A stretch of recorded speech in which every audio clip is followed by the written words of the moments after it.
E aí, terceiro ano, bom dia, boa tarde, boa noite. Eu não sei qual horário vocês vão ver esse vídeo, possivelmente à noite ou de manhã, né? Não sei. Então vamos lá. A gente vai começar então o nosso conteúdo bimestral, né? Que já é da apostila já, de março a abril, das questões de 1 a 5. Vamos ver aqui o que está acontecendo, né? Eu espero que todos vocês estejam com saúde, porque essa Covid aí não tá brincando e essa segunda cepa agora, ela tá matando, ela tá mais letal, ela tá mais transmissível, 4 vezes mais, e são jovens agora, são pessoas mais jovens, né? Não tô dizendo que não morre idoso, não tô dizendo que o ano passado não morreu jovens, mas é porque essa agora tá o foco nos mais jovens, né? Então, nós vamos lá, eu espero que todos estejam com saúde, tudo bem? A gente vai trabalhar o que é a geopolítica. É a compreensão das relações entre o poder político e o espaço geográfico, preocupada com as estratégias políticas de dominação. Então, vamos traduzir. A geopolítica é a relação de poder de um país com outro país, ou a relação de poder de um país com outros países, ou de países com outros países. Qual que é essa relação de poder? É o poder que um exerce sobre o outro. Então, a geopolítica, vamos traduzir, ela significa o poder que uma nação exerce sobre outras ou várias nações exercem sobre várias outras, né? Então, a geopolítica significa isso. Traduzindo a palavra, é um poder, poder de uma nação sobre outras, ok? Esses conceitos. Conceitos para quê? A busca pelo poder move as relações sociais e políticas entre os seres humanos e, consequentemente, entre as nações. Então, é para isso que serve essa busca pelo poder, né? O que significa poder? É a capacidade de produzir efeitos sobre o outro indivíduo, uma comunidade ou uma instituição. Nesse caso aqui, produzir efeitos sobre outros países, né? É o poder, é a capacidade de produzir efeitos, tanto negativo quanto positivo. E qual que é o objetivo do poder? É a dominação sobre homens e recursos. Todos os países, eles querem dominação sobre outras nações e essa dominação vem sobre todos os homens desses países, nós começando pela dominação dos mais fortes, que os mais fortes sempre dominam os mais fracos, seja financeiramente, politicamente, etc. E qual que é a tríade de poder? População, território e recursos, tá? Poder político legítimo, o que é isso? É revestido de certo grau de consenso na sociedade. Por exemplo, o poder do presidente sobre o Brasil. Ele foi votado, ele não foi bingado, bingou e caiu lá, ou se não foi apontado, aquele ali que vai ser. Não, ele foi legitimado pelo voto da população brasileira. Então, isso ele te dá um grau de poder sobre a nação brasileira, certo? O que é o território? Definido como espaço sobre o qual se exerce a soberania do Estado. Então, o território, nós temos o território brasileiro. Como que eu sei que nós temos? Porque ele é delimitado, ele tem fronteiras. Existe um desenho que é para a gente ver, lógico que a gente sempre vê o desenho do Brasil, mas quando a gente vê, se a gente conseguisse, a gente consegue ver só a imagem do continente americano. E aí, nessas fronteiras, que geralmente vêm escritas, né? Ou podem ser fronteiras naturais, que são rios, morros, serras, montanhas. Nós temos então esse espaço que essa soberania significa o poder que aquela pessoa que foi legitimada, que eu falei que foi o presidente, ele exerce dentro desse território. Então, isso é a soberania do Estado. O Estado aqui está em nome do presidente, o Estado brasileiro, não o Estado de Goiás, é o Estado brasileiro. Então, é o espaço sobre o qual se exerce o poder do presidente da República, que é o território, né? Então, nós temos um povo, sim, é um conjunto de cidadãos de um país, ou seja, as pessoas que estão vinculadas a um determinado regime jurídico, a um Estado. O nosso regime jurídico é a nossa Constituição Federal, são as leis, elas regem esse povo, São leis únicas e que regem esse povo. Um povo está normalmente associado a uma nação e pode ser constituído por diferentes etnias. Então, o nosso povo é uma nação, sim, porque nós temos um território, tá? Porque existem povos que não são nação porque não tem um território, um Estado nacional para chamar de seu. O que é nação? Um grupo de pessoas unidas por laços naturais e, portanto, eternos, se tornando a base necessária para a organização do poder sob forma de Estado nacional. Então, nós somos um povo brasileiro? Sim, mas somos também nação? Sim, só é nação porque temos um território para chamar de nosso, certo?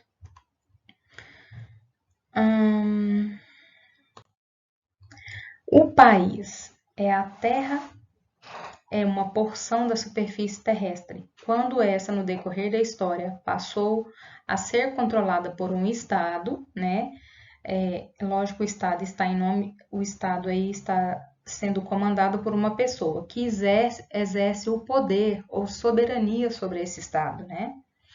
Então, se transformou em território. É esse território que chamamos de país, ou seja, aquilo que nós vemos, o conjunto formado pelas paisagens naturais, culturais, sob o controle do Estado.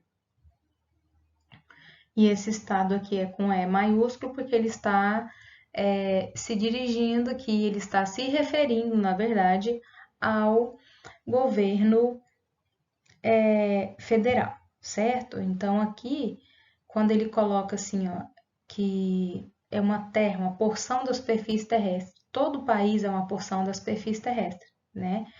E ele é delimitado por limites.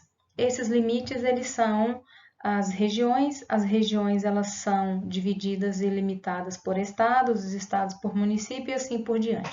Então, todo país, a porção maior dele seria o continente aí, né? Vamos lá. O que é o estado? Esse estado aqui agora não é o estado com E maiúsculo, esse estado aqui é o estado mesmo. Estrutura formal de organização do poder político e de determinação da hierarquia do poder.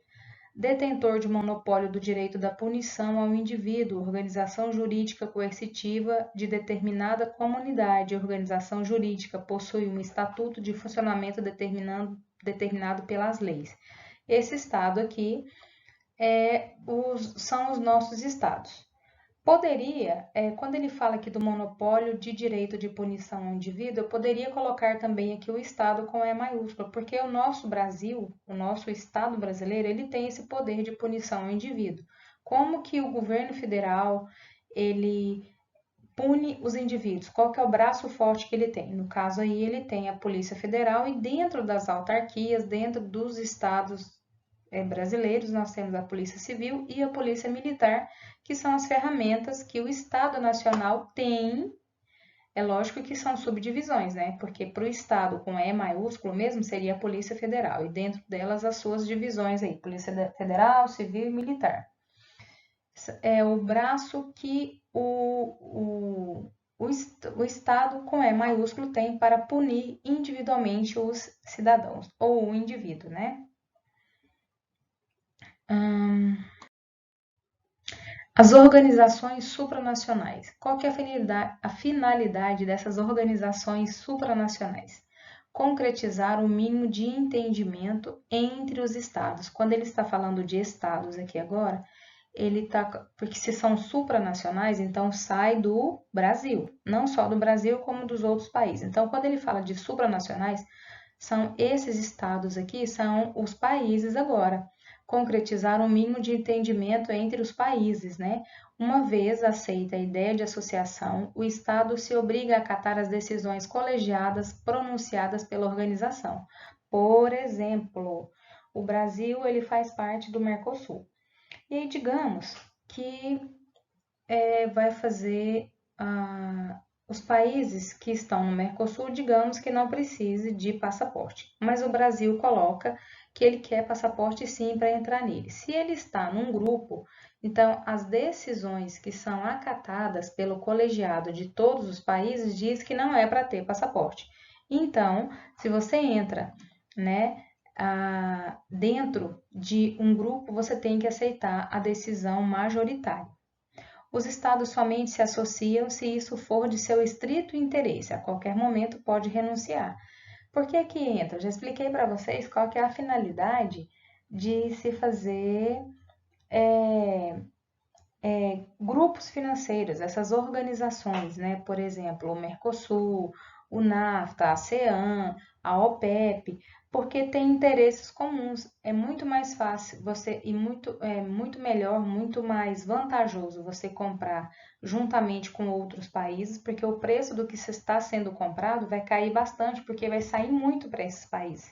Agora, se você for lá e comprar, você é um país, comprar sozinho, você não vai comprar tanto como se estivesse em um grupo, né? Como se você estivesse em organizações supranacionais. Então, você vai pagar muito mais caro por isso e tem pouquíssimos benefícios. Outra organização supranacional, a ONU, que significa Organização das Nações Unidas. Vocês podem observar que a gente está trabalhando aqui hoje com conceitos, né? Organização das Nações Unidas, ONU, é importante que vocês saibam. Eu falei que é importante que vocês saibam várias dessas siglas aqui. Criada em 1945, ou seja, pós fim da Segunda Guerra Mundial, com a finalidade de integralização entre as nações, acima da jurisdição dos estados nos assuntos internacionais. Ou seja, ninguém manda na ONU, a não ser, não é que manda, mas são votados todos os assuntos pertinentes à Organização das Nações Unidas, né? Tem enfrentado perda de prestígio com a invasão do Iraque e dificuldades na resolução pacífica para controvérsias internacionais. Então, a ONU vem para poder resolver problemas humanitários de fome, de guerra, de doenças. Então, ela entra aí para ajudar. De refugiados pela Acnur. A Acnur é um braço da ONU, né? A Acnur, por exemplo, liberou dinheiro para começar a receber os refugiados aqui da Venezuela. E eu me recordo que ainda quem estava no poder ainda era o substituto da Dilma, né, que era o seu vice, Michel Temer. Então a Acnur mandou muito dinheiro para o Brasil para receber esses refugiados aqui. A Acnur tem muitos braços, a Cruz Vermelha mesmo. Cruz Vermelha, que é para ajuda de saúde no mundo inteiro, também é um braço da ONU. OMC, Organização Mundial do Comércio. Se eu não me engano, eu já coloquei vocês para colocar isso no caderno. Determina as diretrizes comerciais internacionais. Tem poder de punição comercial através de tribunal específico. Então, como ela manda no comércio mundial, se tiver algum país que não entre nos eixos dentro do comércio internacional, eles vão entrar em um tribunal específico do comércio e vai votar se esse país vai ser expulso daquele grupo, se não vai ser, se ele vai poder comprar diretamente, sozinho ou não, e assim por diante. O que é o FMI? É o Fundo Monetário Internacional. Então, eu vou traduzir para vocês o que é o FMI. O FMI, ela quer, na verdade, o intuito dela é assegurar o bom funcionamento do sistema financeiro mundial.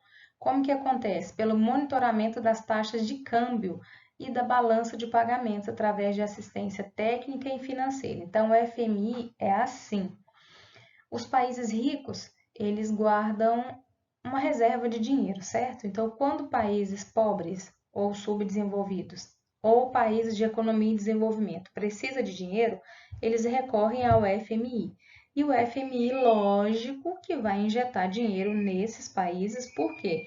Porque a taxa de juros que eles vão cobrar em cima é tão grande, por exemplo, é tão grande que o Brasil até hoje paga a dívida externa.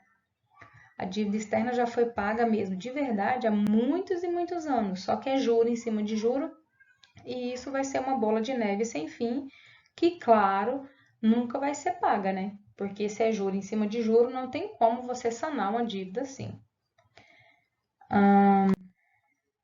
Políticas energéticas. A necessidade de garantir energia para o crescimento econômico preocupa diversos países do mundo. Quando ele coloca aqui preocupa diversos países do mundo, ele está querendo dizer, vamos traduzir, que preocupa os países altamente industrializados. Por quê?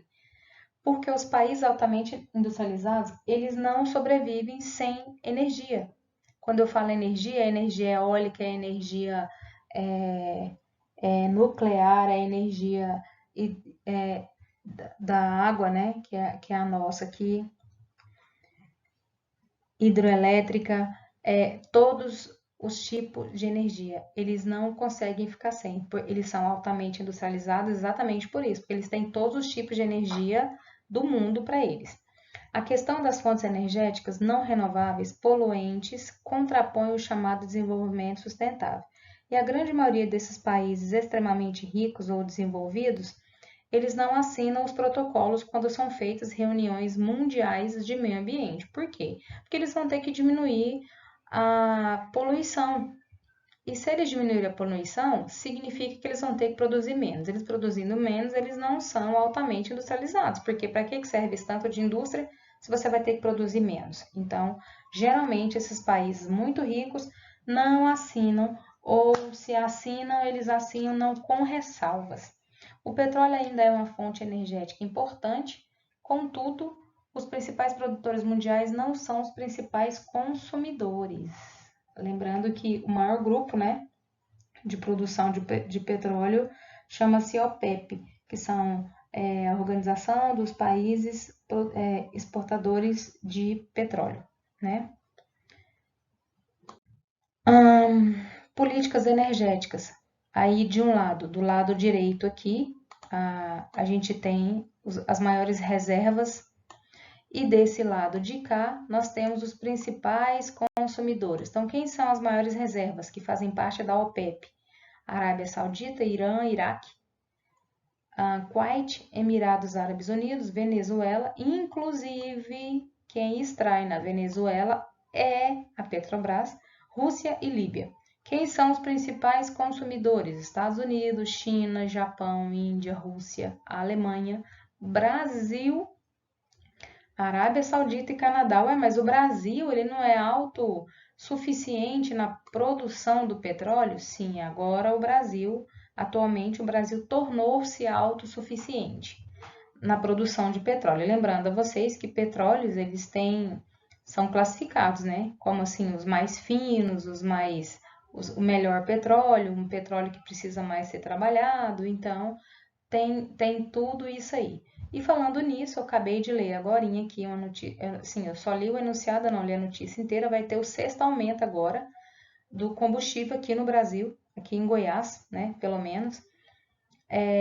No Brasil mesmo, né, vai ter o 6º aumento, ou seja, eles estão equiparando mundialmente o preço do petróleo.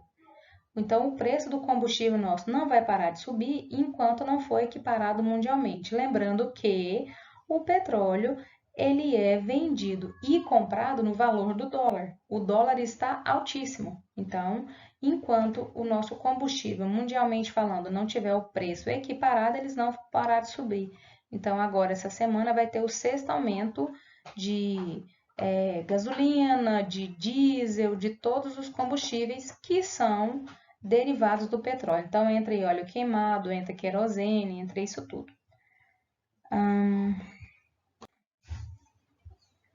A crise do petróleo aconteceu em 1960.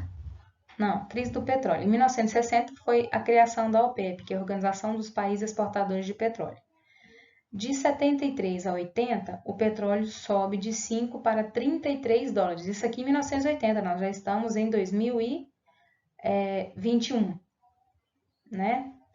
Influência das antigas 7 irmãs do petróleo, atualmente a Shell, a BP, a ExxonMobil, a Chevron, Texaco. Então, existem alguns postos ainda com esses nomes, né? Formação de inúmeras estatais de petróleo em diversos países. E, atualmente, devido aos conflitos em países árabes, o petróleo ronda a faixa de 100 dólares do barril, por 159 litros. É claro que esse slide aqui, quando ele foi feito, o dólar estava por um preço. Atualmente, o dólar ele está muito mais alto, ele nunca esteve tão alto assim, então possivelmente o preço do barril hoje ele está altíssimo. Beleza? Então é isso.